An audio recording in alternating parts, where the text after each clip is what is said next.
அழுத்தமா? அதுவும் ஏங்கிட்டியா அப்படின்னாரு. அதான் அழுத்த தானே செஞ்சாங்க. பாஜகவுடைய அடிமை இந்த மாதிரிலாம் சொல்றாரு. ஏன்னா இவருக்கு எழுதி கொடுக்குறவங்களோ மற்றவர்களோ டிஎம்கே உடைய ரிப்ளிகா. இவங்க சொல்றாங்க அதிமுக இவ்வளவு நாள் அடிக்காம இன்னைக்கு அடிக்கணும். நீங்க மட்டும் இவ்வளவு நாள் அடிச்சீங்களா? ரேஷன் கார்டுல 2.25 கோடி, அதுல 2 கோடி வச்சுக்கீங்க. வீட்டுக்கு ஒருத்தர் இருக்காரு, 2 கோடி ஓட்டு இருக்குன்றாங்க. ரேஷன் கார்டுக்கும் ஓட்டுக்கும் சம்மந்தமே இல்லை. தனியா தான் நிக்க போறேன் அப்படின்னு. தனியா தான் நிக்க போறீங்கன்னா உங்களை இனி பார்க்க மாட்டாங்கல்ல. அரசியல் எதிரியா வந்துட்டீங்க. டிஎம்கே அடிச்சதுன்னு வச்சுக்கோங்க. டிஎம்கே உடைய அடி எப்படி இருக்கும்னு தெரியாது. எம்ஜிஆர் வரலாறுலாம் எடுத்து பார்த்தா தெரியும். அந்த அம்மா சொல்றாங்க எம்ஜிஆரை பார்த்த ஒரு இது இருக்குதா. அவங்க எம்ஜிஆரை பார்த்துருப்பாங்களான்னு தெரியல. அவர் தனித்து தான் நிற்கிறாரு. அவரை நம்பி யாரும் வர தயாரா இல்லை. காங்கிரஸ் இவரை பயன்படுத்திக்கிட்டு அங்க டிமாண்ட் பண்ணிக்கிட்டு இருக்கிறாங்க. உங்கள் விருப்பத்திற்கேற்ப விதவிதமா சமைக்க OMD மசாலா இப்போதே ஆர்டர் செய்யுங்கள். 4ஆம் தூண் நேயர்கள் அனைவருக்கும் வணக்கம். இன்று நம் நிகழ்ச்சியின் சிறப்பு விருந்தினர் ஊடகவியலாளர் முத்தலிஃப் அவர்கள் இணைந்துள்ளார். வணக்கம் சார். வணக்கம். நேற்று செயல் வீரர்கள் கூட்டம்ல பயங்கர ஆக்ரோஷமா விஜய் அவர்கள் பேசியிருந்தாரு. அது கூடவே பாத்தீங்கன்னா நம்ம எப்பயுமே திமுகவை தாக்கி தான் நம்ம பார்த்திருப்போம். இப்ப அதிமுகவே தாக்கியிருக்காரு. அது ஒரு ஊழல் கட்சி, திமுக ஒரு தீய சக்தி அப்படின்ற மாதிரியும், அதிமுகவெல்லாம் நம்பி எதுவுமே பண்ண முடியாதுன்ற மாதிரியும் பல விஷயங்கள் பேசியிருக்காரு. அதை எப்படி பாக்குறீங்க சார்? ஏன் இந்த திடீர் மாற்றம்? செப்டம்பர் 27 அந்த சம்பவம், கரூர் சம்பவம் நடந்த பொழுது இவர் எப்படி துடிக்க ஓடனான்றது ஊருக்கே தெரியும். நேற்று இவர் பேசின துணி பார்த்தீங்களா? அழுத்தமா? அதுவும் ஏங்கிட்டியா அப்படின்னாரு. அதான் அழுத்த தானே செஞ்சாங்க. எப்படி ஓடுனீங்க? அந்த இதில் ஏர்போர்ட்டில் பேட்டி கொடுத்தீங்க, சென்னையில் பேட்டி கொடுத்தீங்க. 3 நாள் ஆச்சு உங்களுக்கு வெளியே வரத்துக்கு. போனோன்னா லைட் எல்லாம் ஆஃப் பண்ணுன்னு சொல்லி பனையூரில் போயிட்டு உக்காந்துருந்தீங்க 3 நாள். அன்னைக்கு காலையில் உங்களை டிஎம்கே போட்டு அந்த அடி அடித்தப்போ காலையில் எடப்பாடி பழனிசாமி ஆதரவாக பேசி கொடுத்த பேட்டி தான் உங்களை காப்பாற்றுச்சு.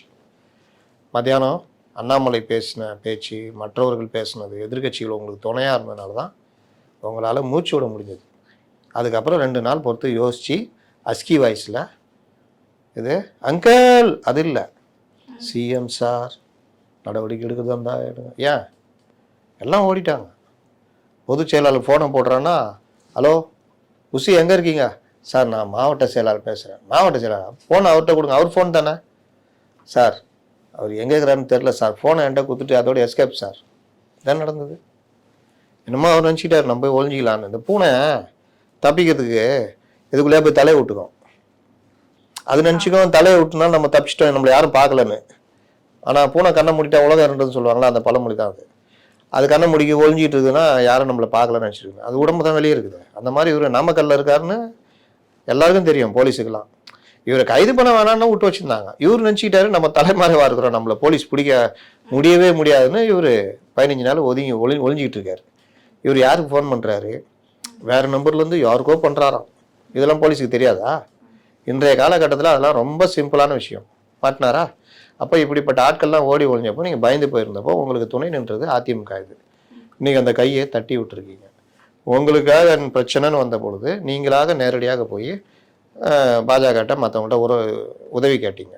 உங்களுக்கு வழக்கறிஞர் செட் பண்ணி கொடுத்ததுலேருந்து எல்லாமே அதிமுகவுடைய கை இருக்குதுன்றது ஊருக்கே தெரியும். ஆனா இப்ப அதே அதிமுகவே போட்டு அடிமை, பாஜகவுடைய அடிமை இந்த மாதிரிலாம் சொல்கிறாரு.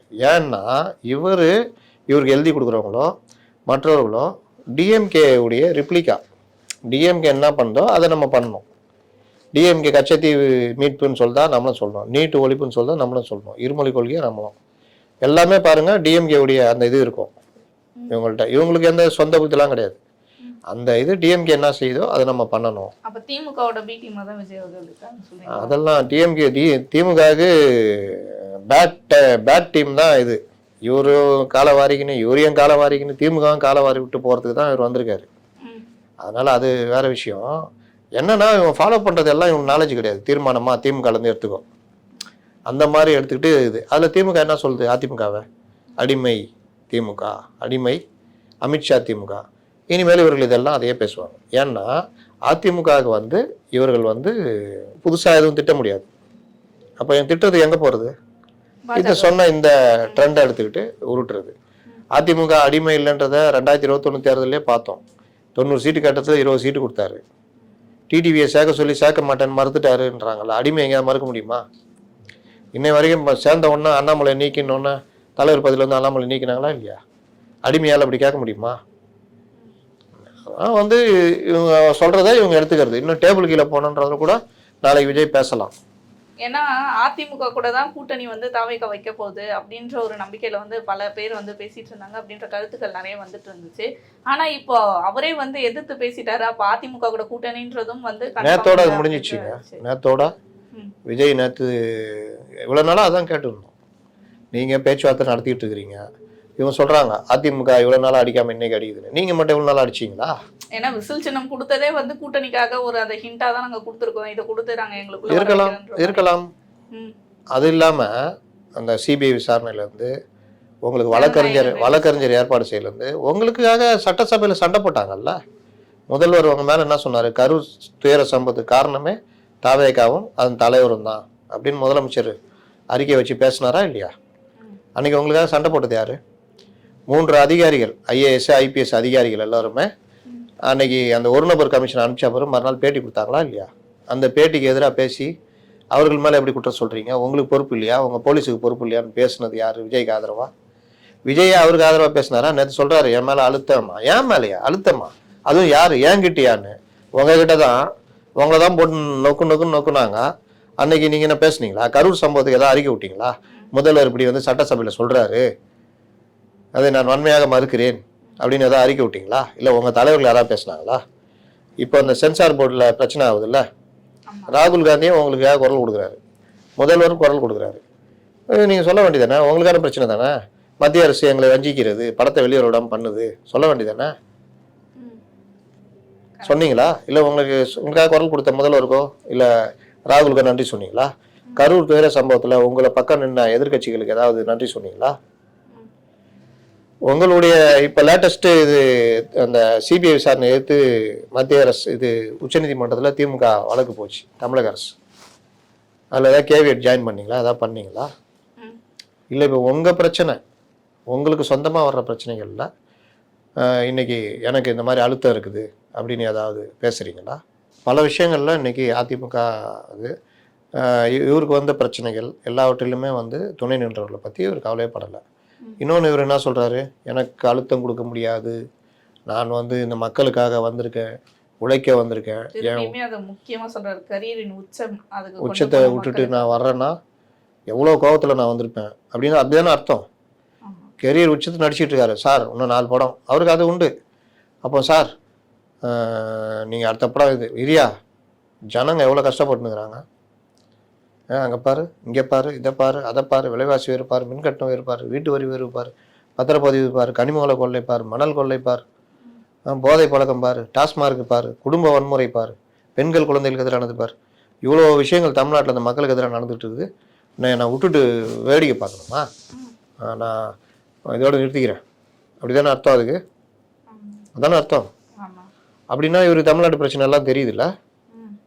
தெரியுதுன்னா பேச ஏன் தயக்கம் வருது? இதையும் சொல்றாரே சார், கிட்டத்தட்ட 2.25 to 2.5 கோடி வரைக்கும் ஒரு ரேஷன் அட்டைகள் வந்து தமிழ்நாட்டுல இருக்கு. அவங்க எந்த கட்சியா இருந்தாலும் சரி, ஆனா அவங்க வீட்டுல நான் ஒருத்தனா வந்து வாழ்ந்துட்டு இருக்கேன். நமக்குதான் இது எல்லாம் இவர்களை பத்தியே சொல்லிக்கிறதுங்க. இதை தவிர்க்கிறது நல்லது. திரும்ப திரும்ப நீங்க 10 விஷயம் பேசிட்டு நடுவில் சொல்லலாம், இதையே சொல்லிட்டு கூடாது. முடிவு பண்ணிட்டாங்க மக்கள். ரேஷன் கார்டுல 2.25 கோடி, அதுல 2 கோடி வச்சுக்கோங்க. வீட்டுக்கு ஒருத்தர் இருக்காரு, 2 கோடி ஓட்டு இருக்குன்றாங்களே. ரேஷன் கார்டுக்கும் ஓட்டுக்கும் சம்மந்தமே இல்லை. மக்கள் தொகை நம்மளது வந்து கிட்டத்தட்ட 7 கோடி 8 கோடி நெருங்கிட்டு இருக்கோம். நம்மளுடைய வாக்காளர் எண்ணிக்கை 5 கோடியே 40 லட்சம். அதில் வாக்களிப்பவர்கள் 4 கோடியே 50 லட்சம். இந்த 4 கோடி 50 லட்சம் பற்றி தான் பேசணும். அதில் 2 கோடி இவங்களுக்கு வந்துருதான். அப்போ மீதி 2.25 கோடி இருக்குல்ல, 2 கோடியே 40 லட்சம் இருக்குல்ல. இப்போ அந்த வீட்டில் 3 பேர் இருக்கிறாங்கன்னா மீதி 2 பேர் அதிமுக போட்டா என்ன பண்ணுவீங்க? என்டிஏ கூட்டணிக்கு. எல்லாருமே வீட்டில் இருக்கிறவங்க எல்லாருமே போட்டுருவாங்களா? இளைஞர்கள் எல்லாரும் எங்களுக்கு தான் சொல்ற மாதிரி இருக்குது. இளைஞர்கள் அஜித் ரசிகர்களாகவும் ரஜினி ரசிகர்களாகவும் பலருமாக பொதுவான இதாகவும் இடதுசாரி கட்சிகளிலும் மற்ற கட்சிகளிலும் இருக்காங்களா இல்லையா? உங்ககிட்ட இருக்கிற இளைஞர்கள் இன்ஸ்டாலையும் ட்விட்டர்லையும் இருக்கிறவன் தமிழ்நாட்டிலே இல்லை, அது தெரியுமா? அப்ப தமிழ்நாட்டிலே இல்லாம தான் அந்த ஆதரவான. ஆமாங்க, சில இதெல்லாம் வந்து நீங்கள் பங்களாதேஷில் கொடுத்து நீங்கள் பூஸ்ட் பண்ண வேலைலாம் நடந்தது, எல்லாம் கண்டுபிடிச்சாங்க. அப்ப அது எல்லாமே ப்ரொமோஷன் மாதிரி. ப்ரொமோஷன் மாதிரி பண்ணுறது. ம். ரெண்டாவது, இப்போ நேற்று கூட நான் ஒன்று போடுறேன், ஒருத்தன் வந்து கடுமையாக திட்டுறான். நான் முதல்ல திட்டுறவன் யாருன்னு பார்த்துட்டு தான் நான் அடுத்து நான் கடந்து போவேன். 0 ஃபாலோவர், ஃபேக் ஐடியில இருந்து. வேற என்ன? ஜான் ஆரோக்கியசாமி இன்னைக்கு ஃபுல்லாகவே ஆரம்பிச்சிட்டாங்க. இவர்கள் எல்லோரும் அயோக்கியர்கள், இவர்கள் அதிமுகவினர், இவர்கள் இது இவர்கள் இதுன்னு போட்டு, ஏன்னா அடிக்க ஆரம்பிச்சிடும் தெரிஞ்ச உடனே நான் இவங்கெல்லாம் அப்படி இவங்களாம் அடிக்க ஆரம்பிப்போம், இவங்களாம் இப்படின்னு பண்ணுறாங்க. இன்னும் உச்சத்துக்குலாம் போவாங்க. இது எல்லாத்தையும் சந்திச்சு தான் ஆகணும்னு வச்சுக்கோங்க. உங்களை கேள்வி கேட்டால் நீங்கள் வந்து இந்த வேலைலாம் பண்ணுவீங்களா? ஏன்னா அதிமுகவே வந்து இப்போ வரைக்கும் விஜய் அவர்களுக்கு எதிராக எந்த ஒரு குரலும் கொடுத்ததில்லை. இப்போ அவங்களே வந்து லிஸ்ட் போட்டு வந்து இல்லை, நேற்று அவர் வந்து கிட்டத்தட்ட அறிவிச்சிட்டாரு, நான் தனியாக தான் நிற்க போகிறேன் அப்படின்னு. தனியாக தான் நிற்க போகிறீங்கன்னா உங்களை வந்து இனி பார்க்க மாட்டாங்கல்ல, அரசியல் எதிரியாக வந்துட்டீங்கல்ல. இப்போ ஒரு போர் நடக்குது, பெரிய எதிரி எதிரில் இருக்காங்க, சண்டை போட்டுக்கிட்டு இருக்கிறோம், அவரும் ஒரு ஓரமாக சண்டை போட்டுக்கிட்டு இருக்காரு. இவங்க வந்து அவங்க அடிக்கூடாது, ஏன்னா அவருடைய நோக்கமாக அவர் அடிக்கிறது தான். அதனால் நம்ம கூட சேர்ந்துட்டு 2 பேர் சேர்ந்து அடிக்கலாம்னு நினச்சிட்டு இருக்கிறாங்க. நீங்கள் திடீர்னு கத்தியை திருப்பி நீயும் தாண்டா எதிரி, உன்னையும் அடிப்பேன் அவனையும் அடிப்பேன், நான் தான் இது பண்ணுவேன்னா, அப்போ இவங்க என்ன கத்தி வச்சுட்டு பூ பறிச்சுட்டா இருப்பாங்க? இவங்களும் போருக்கு இந்த சைடும் அடிக்க ஆரம்பிப்பாங்க, அந்த சைடும் அடிக்க ஆரம்பிப்பாங்க. அடி எங்கே கூட குறைய இருக்குன்னு தான் வித்தியாசம் தவிர அடிக்க ஆரம்பிப்பாங்க. அப்போ விஜய் அவர்களும் தனித்து விடப்பட்டுருவாருன்றீங்களா? இதுக்கு மத்தளத்துக்கு 2 பக்கமும் அடி. இன்னொன்று சொல்கிறேன், திமுக இது நாள் வரைக்கும் கரூரில் அடித்தோன்னே கையை சுட்டுக்குச்சு. திமுக அடித்த உடனே இவர் மேலே ஒரு அனுதாபம் வந்துடுச்சு, ஓவராக தான் அடிச்சிட்டோமோ அப்படின்ற மாதிரி திமுக ஆயிடுச்சு. இன்னொன்று, இவர் பயந்து போய் டெல்லி மேலிடத்துலலாம் பாஜகவோடலாம் பேச்சுவார்த்தைக்கு போயிட்டார். அப்போ வந்து அவங்க எடுத்த சர்வேல இவர் ஒருவேளை என்டி அணிக்கு போனார்னா பெரிய அளவில் தோல்வியை சந்திக்க வேண்டியிருக்கும், அதனால் அவரை போட்டு அடிக்காதீங்க, அவர் இப்போ டைலமாவில் இருக்கார், நீங்கள் போட்டு அடிச்சிங்கன்னா பயந்து போயிடுவார். ஏன்னா அதையுமே குறிப்பிட்டு சொல்லியிருக்காங்களே, அந்த அடிக்கே வந்து 72 நாள் ஆளை காணோம், 15 நாள் ஆஃபீஸை பூட்டி. அப்போ டிஎம்கே அடிச்சதுன்னு வச்சுக்கோங்க, டிஎம்கேவுடைய அடி எப்படி இருக்கும்னு தெரியாது உங்களுக்கு, எம்ஜிஆர் வரலாறுலாம் எடுத்து பார்த்தா தெரியும். அப்போ அடித்தா என்டிஏ போய்டுவார்னு பயத்துலேயே இவங்க அடிக்காமல் இருந்தாங்கல்ல. இப்போ நீங்கள் தான் தனிச்சின்னு சொல்லிட்டீங்கல்ல, இனி ஆடுறா தைரியமானு அடிப்பாங்க. அரசியல் விட்டு ஓட விடுற அளவு என்ன அதுடைய தன்மை வந்து அடின்னு நான் சொல்கிறது பல வகைகள் இருக்கும். இப்போ உங்களில் மாவட்ட நிர்வாகிகள், ஒன்றிய நிர்வாகிகள், இவங்களுடைய எல்லா டீட்டெயில்ஸ் எடுத்து வச்சுருப்பாங்க. சாம பேதம் தானம் தண்டம் ஏன் சொல்கிறேன்னா, இப்போ ஒவ்வொருத்தருடைய டேட்டாஸ் அவங்கள்ட்ட இருக்கும். தாவேகாவுடையது, உறுப்பினர்கள், நிர்வாகிகள், வேட்பாளராக நிற்பவர்கள், வேட்பாளராக தேர்வானவர்கள், மாவட்ட நிர்வாகிகள், ஒன்றியம், அப்படிலாம். அப்போ அதை எப்படிலாம் அணுகணுமோ திமுக அதிமுக அணுகுவார்கள். இது அரசியல், இது எல்லா கட்சியும் நடக்கிறது. பிஜேபி அவங்க எல்லாம் போட்டு அந்த மிச்சம் தான் அந்த தாவைக்கால போய் சேர்றது சொல்றீங்களா? அவங்கள கிட்டலாம் வந்துட்டு வேணான்றதை அனுப்புறது தான். அப்படி இல்லை, இந்த கட்சியை முடக்கிற, அதாவது ரொம்ப ஸ்ட்ராங்கான பார்ட்டி இருந்தால் அதுக்கு என்ன அர்த்தம்னா ஸ்ட்ராங்கான நிர்வாகிகள் இருப்பாங்க. அவங்கள போயிட்டு நீங்கள் இப்போ ஏடிஎம்கில் போயிட்டு ஒரு மாவட்ட செயலாளரை தாவேக்காக வேலை செய்யுங்க, நான் அவங்களுக்கு பார்த்துக்கிறேன் எல்லான்னு சொல்ல முடியுமா? அவனை பெரிய ஆளாக இருப்பான். திமுகவில் அதோட பெரிய ஆளாக இருப்பாங்க. உனக்கு என்ன வேணும் தம்பி, நான் பண்ணுறேன் கொடுக்குறேன்னு வாங்க. ஆனால் இங்கே எல்லாம் தம்பிகள், சின்னவர்கள், சிறியவர்கள், பொருளாதார ரீதியாக பெரிய அளவில் போராடிக்கிட்டு இருக்கிறவங்க, 1 கோடி ரூபா செலவு தேவைன்னா ஒரு வீட்டு அடமானம் வச்சு 1 கோடி ரூபா செலவு பண்ணுவான். அப்போ அவன்கிட்ட போயிட்டு நீ பண ரீதியாகவே மேலிடம் அணுகிச்சு வச்சுங்க, கட்சி மேலிடம்.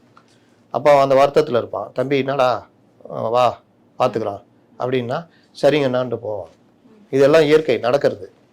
இது இல்லாமல் இவர்களே வந்து பார்த்திங்கன்னா பெரிய அளவில் அந்த ஓட்டுக்கு இவ்வளோ, அது ஒரு தொகுதிக்கு ஒரு வேட்பாளருக்கு இவ்வளோ பணம் கட்டணும் அப்படின்ற லெவல்லாம் போகிறாங்க. இப்போ மற்ற கட்சியெல்லாம் பார்த்திங்கன்னா கட்சி பணம் கொடுக்கணும். இப்போ டிஎம்கேலையும் மற்றதுலேயும் கட்சி பணம் கொடுப்பாங்க. இது இல்லாமல் அவர்களும் அதில் தயாராக இருப்பாங்க. இங்கே அது பார்த்திங்கன்னா இப்போ தான் இவங்க வந்திருக்காங்க. ஒரு சில பேர் ஒரு 234 ஒரு 34 பேர் பவராக இருப்பாங்க, பணக்காரர்கள், பெரும் பணக்காரர்களாக இருப்பாங்க. மீதி அப்போ வேட்பாளரே சில மாவட்டங்களில் மாவட்ட செயலாளர் இருக்க மாட்டார். அவரால் ஒன்றும் பண்ண முடியாது. அப்போ இவரு என்ன சொல்லியிருக்காங்கன்னா யாரையாவது கூப்பிட்டு வாங்க. அப்போ யாரையாவது கூப்பிட்டு வரீங்கன்னா ஒருத்தர் அங்கே லோக்கலில் பெரும் பணக்காரராக இருக்கார், தாவேகால் நம்ம நின்று ஒரு ஆளாக இல்லான்ட்டு வர்றாருன்னு வச்சுக்கிங்க. அவர் வந்து வேட்புமனுலாம் தாக்கல் பண்ண பிறகு இங்கேருந்து கூப்பிட்டு என்னங்க பண்ணுறீங்க, இல்லை சார் அது மாதிரி வாங்க பார்த்துக்கலாம் அப்படின்னா அவர் என்ன தாவேகாவா? அவர் வேட்புமனு தாக்கல்லாம் முடிஞ்சு வேட்பாளர் அறிவிக்கப்பட்ட பிறகு டப்புன்னு கட்சி மாறினா என்ன பண்ணுவீங்க? பீகாரில், மகாராஷ்டிராலாம் நீங்கள் பார்த்தீங்கன்னா இந்த வேலைலாம் நடக்கும். தமிழ்நாட்டில் 1 2 எப்போவும் நடந்திருக்கு. இனிமேல் நடக்காதுன்னு நிச்சயம். நான் என்ன சொல்கிறேன், இது எல்லாம் நடக்குன்றேன். இப்படி நடக்கிறத தடுக்கிற அளவுக்கு கட்சி வலிமையாக இருக்கணும். உங்ககிட்ட செங்கோட்டையன்னு விஜயை பார்க்க முடியாது. ஏன் பார்க்க முடியாது? புஷி அனுமதிக்க மாட்டார், விஜயும் கண்டுக்க மாட்டார். ஆனால் இவரை தான் அந்த ராஜலட்சுமின்ற அந்த நிர்வாகி இப்போ அதிமுகலேருந்து போனாங்களே, எல்லாம் ஓபிஎஸ் அணிலேருந்து தான் வாடகை கற்றுக்குறாங்க. அந்த அம்மா சொல்கிறாங்க, எம்ஜிஆரை பார்த்த ஒரு இது இருந்துதான். அவங்க எம்ஜிஆரை பார்த்துருப்பாங்களான்னு தெரில. 65 பிறந்திருக்காங்க. அவங்களுடைய ஸ்கூல் டைமில் இதெல்லாம் எம்ஜிஆர் எப்படி பார்த்துருப்பாங்கன்னு தெரில. அவங்களுடைய பொலிட்டிக்கல் நாலேஜ் இதெல்லாம் ஒரு வழக்கறிஞர். அப்போ எம்ஜிஆரை பார்த்துருக்காங்க அப்படின்னா எம்ஜிஆருடைய அந்த நடைமுறை இருக்குல்ல, அரசியல், அவருடைய வே ஆஃப் ஒர்க்கு, வேலைப்பாடுகள் செயல்பாடுகள் அது இவங்களுக்கு தெரியுமா? அப்போ எப்படி நீங்கள் விஜயோட ஒப்பிடுவீங்க? அப்போ விஜயை யாருமே பார்க்க முடியாது. ஈரோட்டில் விஜயை பார்த்த செங்கோட்டையன் அதோட நேற்று கூட்டத்தில் பார்க்குறாரு. ஒரு மாநில நிர்வாகிக்கே இந்த கதினா, விஜய் சொல்றாரு, நான் வந்தால் ஊழல் செய்ய மாட்டேன், ₹1 வாங்க மாட்டேன் இருக்காதுன்றாரு. ஆனா தாவேகாக்குள்ள என்ன பிரச்சனை இருக்கு? காசு வாங்கிட்டு சீட்டு போடுறாங்க. இவர்கிட்ட அவ்வளோ வாங்கினாங்க. எல்லா மாவட்ட நிர்வாகிகள்லாம் போராட்டம் நடத்திட்டதெல்லாம் என்ன சொல்றாங்க? துட்டு வாங்கிட்டு அவரை போட்டாங்க.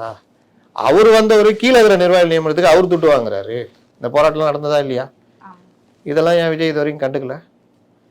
புஷி கையிலே விட்டுட்டு ஏன் கம்னு இருக்காரு? புஷி மேல ஏகப்பட்ட பிரச்சனை வந்துட்டு தெரியுதா? முதல்ல இந்த மாதிரி பிரச்சனைகள் இதுவே தெரியலன்னா நீங்க ஆட்சிக்கு வந்து எப்படி ஆயிடுவீங்க? உங்களை சுத்தி ஒரு பெரிய இரும்பு வளையம் வந்துடும். இப்பவே பெரிய கோட்டை கட்டிக்கிட்டு இருக்கிறீங்க. ஆட்சிக்கு வந்து அண்டர் கிரவுண்ட்ல போய் உட்காந்துக்குவீங்க. உங்களை பார்க்கறதுன்றதே பெரிய பாடா இருக்கும். அதிகாரி வந்துருவாங்க, ஊழல் அதிகாரிகள் வந்துருவாங்க, அவன் வந்துடுவான், சுத்து போட்டுருவான், புகழ்றவங்க வந்துடுவாங்க. அப்போ உங்களுக்கு எல்லாமே ஒரு பிரமிப்பாக தெரியும். அன்னைக்கு எது நடந்தாலும் சூப்பராக இருக்குது சார், சார் வெளியே போனீங்கன்னா உங்களை அப்படி ஜனங்க இது பண்ணுறாங்க சார்ன்ட்டு வேலையை படிச்சுட்டே இருப்பாங்க. இவரும் வந்து இப்போ நீங்கள் கலைஞர் ஜெயலலிதா வரைக்கும் பார்த்தீங்கன்னா முதலமைச்சர்கள் அவ்வளோ ஒரு கஷ்டமாக அவ்வளோ கடினமாக உழைச்சிருப்பாங்க. அவங்கள மீறி எதுவும் நியூஸும் தப்பாது, உளவுத்துறையில் அப்படி பயன்படுத்தியிருப்பாங்க. அப்போது நீங்கள் இப்படி இருக்கீங்கன்னா இப்போவே, அப்போ என்ன பண்ணுவீங்க? யார் கொடுக்குறாங்களோ அதான் ரிப்போர்ட்னு வாங்கிக்குவீங்க. நல்லா இருக்கா? நல்லா இருக்கு, ரைட்டு கொடுங்க, பார்த்துக்கலாம். எப்படி ஊழல் இல்லாமல் இருக்கும்? அப்போ எதுலையுமே நீங்கள் கவனம் செலுத்த மாட்டீங்க. இப்போ கட்சியிலேயே பார்க்குறோம். இப்படி இருக்கிற ஒரு நாளைக்கு வந்தால் எந்த துறையை பற்றி உங்களுக்கு தெரியும்? என்ன நடக்குதுன்னு உங்களுக்கு தெரியும்? உங்களை சுற்றி இன்னொரு பெரிய இரும்பு கோட்டை வந்துடும். சின்ன இரும்பு கோட்டை தாண்டி பெரிய இரும்பு கோட்டை வந்துடும். அதெல்லாம் தாக்கு பிடிப்பாரான்றது. தாக்கு பிடிக்கிறதா? தறிக்கெட்டு போயிடும். இன்னொன்று, கோவத்தோடு எல்லாத்தையும் இவங்க அணுகுறாங்க. அப்போ காவல்துறையிலேருந்து எல்லா விஷயத்துலையும் எனக்கு என்னென்னு அணுகிற போக்கெல்லாம் நடக்கும். இதுக்கடுத்த அரசியல் அடுத்த நகர்வு எப்படி இருக்கும் சார்? அந்த கூட்டணிலாம் நம்ம எதிர்பார்க்க முடியாது. தனித்தே தான் நிற்பாரா அவரு? அவர் தனித்து தான் நிற்கிறாரு. அவரை நம்பி யாரும் வர தயாராக இல்லை. காங்கிரஸ் இவரை பயன்படுத்திக்கிட்டு அங்கே டிமாண்ட் பண்ணிக்கிட்டு இருக்கிறாங்க. அதனால் அந்த கூட்டணி ஒரு மாதிரி அடித்து பிடிச்சி செட்டில் ஆகும். இங்கேயும் செட்டில் ஆகிட்டாங்க. இப்போ 3 அணி, சீமானை சேர்த்தா 4 அணி போட்டி, 4 முனை போட்டி. இதில் இவர்கள் எந்த வகையிலும் தயாராகல. அப்போ இவர்கள் எல்லாமே புதுசாக கற்றுக்கணும். அரசியலில் ஒரு 30 நாளில் தேர்தலை வச்சுக்கிட்டு எல்லாத்தையும் புதுசாக கற்றுக்க முடியுமா? ஆனானப்பட்ட வைகோவே இந்த மாதிரி தப்பான முடிவெடுத்து நல்லா அனுபவம் வாய்ந்தவர். இதே மாதிரி தான், நான் தான் முதலமைச்சர், மக்கள் முடிவு பண்ணிட்டாங்க அப்படின்னு மூப்பனாரெல்லாம் தள்ளி விட்டு லாஸ்ட்டில் ஒன்றும் இல்லாமல் போனார். கலைஞர் மூப்பனாரை கை கோத்துக்கிட்டு பெரிய அளவு வெற்றி பெற்றார். இப்போ அதே வேலையை தான் இவங்க பண்ணியிருக்காங்க. நான் வந்தால் நான் சொல்ல, ஒரு படத்தில் ஹீரோ தான் சார், நம்ம அந்த அமெரிக்கா டாக்டரு நோ சார், வந்தாட்டா நான் ஹீரோவாக தான் வருவேன், அப்புறம் அப்படியே முதலமைச்சர் பிரதமர் அப்படின்னு, அந்த மாதிரி தான். அது நடக்காது. தொடர்ந்து பார்ப்போம் சார். இதே மாதிரி பல நிகழ்வுகளை தொடர்ந்து பேசுவோம். நன்றி சார்.